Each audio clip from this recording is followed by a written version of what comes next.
کیا مالداری دیکھ کر کبھی دور رسالت میں شادیاں طے ہوئی؟ کیا کبھی دولت دیکھ کر کے شادیاں طے ہوئی؟ اگرچہ میں شرعی طور پر اس پر بدعت کا کوئی حکم نہیں لگا رہا، ویسے کوئی میں مفتی بھی نہیں ہوں کہ میں کوئی حکم لگاؤں، لیکن آپ سے پوچھتا ہوں سنت رسول دیکھو اور اس کے بعد اپنا حال دیکھو۔ ہر باپ اپنی بیٹی کا رشتہ ڈھونڈنے نکل رہا ہے تو پہلا نمبر دولت کو دے رہا ہے، اور دولت میں یہ نہیں دیکھتا کہ کتنا مالدار ہے، کتنا غریب ہے۔ اللہ اکبر، دولت میں یہ بھی نہیں دیکھ رہا ہے کہ حلال سے کما رہا ہے کہ حرام سے کما رہا ہے، اس کا دھندا جوئے کا ہے، اس کا دھندا سٹے کا ہے، اس کا دھندا شراب کا ہے، کچھ نہیں دیکھنا، صرف دولت دیکھنا بس۔ اور یہ دولت حرام کی دولت، اگر حرام کاروبار کرنے والے کے گھر اپنی بیٹی کو بیا رہا ہے تو گویا کہ اپنے ہاتھ سے اپنی بیٹی کو جہنم میں ڈھکیل رہا ہے۔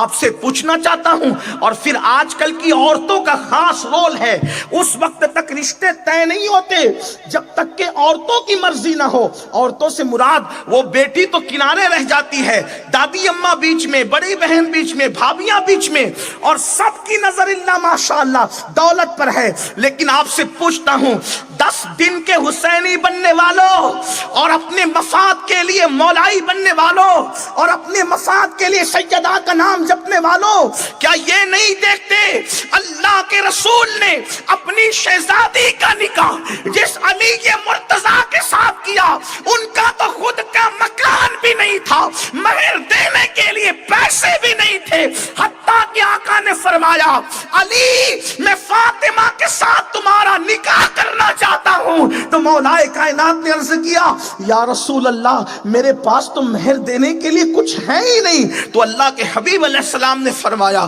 اپنی زرہ بیچ دو اور زرہ بیچ کر کے مہر ادا کرو۔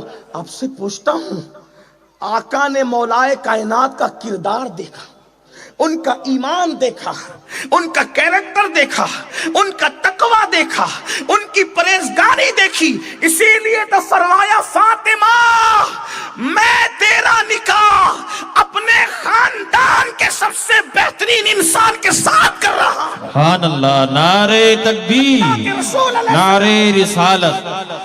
اس لیے کہ مولا کائنات خوبصورت بھی تھے اور علم اتنا کہ باب مدینۃ العلم تھے، اور نسب کا حال کیا بلکہ خود میرے آقا فرماتے ہیں سب الگ الگ درخت کی الگ الگ ٹہنیوں سے ہیں، میں اور علی ایک درخت کی دونوں شاخوں کا نام۔ سبحان اللہ، سبحان ہم دو اللہ۔ شاخ ہیں۔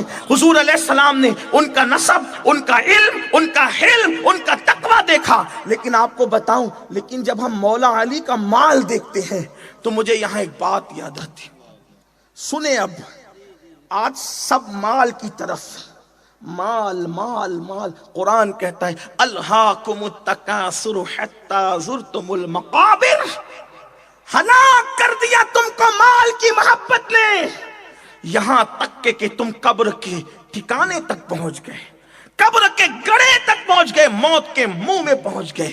میں قوم کی بیٹیوں سے کہنا چاہتا ہوں اگر سبھی دولت پرست بن جائیں تو شرافت کا قدردان دنیا میں کون رہے گا؟ شرافت کی قدر کون کرے گا؟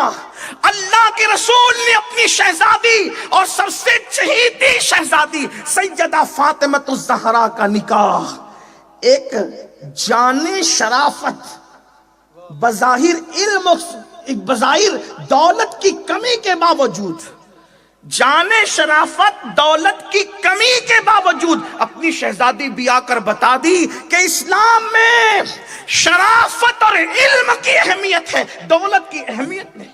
دولت تو چپل جوتے سینے والے بھی حاصل کر لیتے ہیں، لیکن شرافت بہرحال شرافت ہے۔